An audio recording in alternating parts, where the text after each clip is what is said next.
Clintons agree to testify on Epstein as vote looms to hold them in contempt of Congress. Former U.S. President Bill Clinton and his wife Hillary Clinton, the former Secretary of State, have agreed to testify in the congressional investigation into late sex offender Jeffrey Epstein.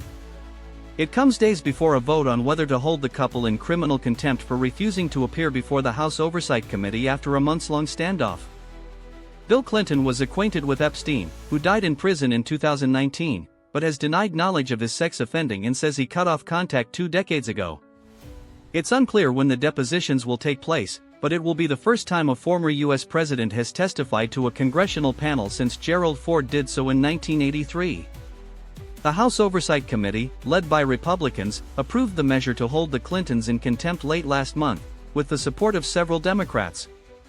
On Monday evening, Bill Clinton's Deputy Chief of Staff Angel Uriah posted on X confirming the couple would appear before the panel. They negotiated in good faith, Uriah wrote in a tweet directed at the House Oversight Committee. "You did not. They told you under oath what they know, but you don't care. But the former president and former Secretary of State will be there. They look forward to setting a precedent that applies to everyone." Both Clintons say they previously provided the committee with sworn statements and have already provided the limited information they had on Epstein. The couple had dismissed the legal summonses as nothing more than a ploy to attempt to embarrass political rivals, as President Trump has directed.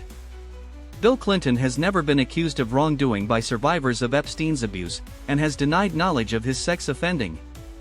Epstein's private jet logs show that Clinton took 4 international flights in 2002 and 2003. The former president also appears at the late financier's estate in photos that were among a batch of records released by the Justice Department to comply with a law passed by Congress mandating the disclosure of all investigative material relating to the late convicted pedophile. One picture shows the former president swimming in a pool, and another shows him lying on his back with his hands behind his head in what appears to be a hot tub. Uriah, Clinton's spokesman, said at the time the photos were released in December that they were decades old and Clinton had stopped associating with Epstein before his crimes came to light.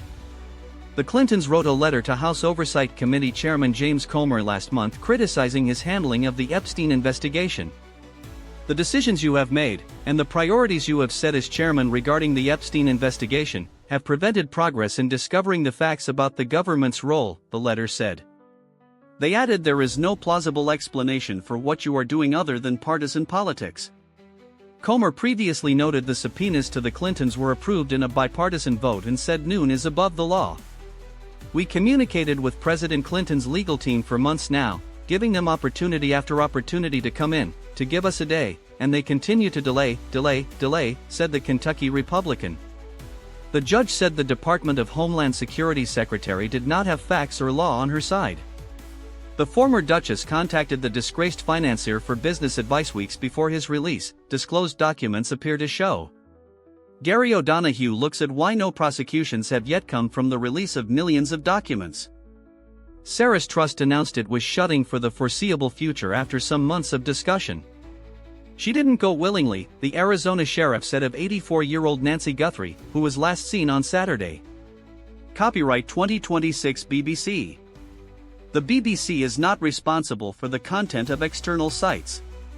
Read about our approach to external linking. Subscribe to N.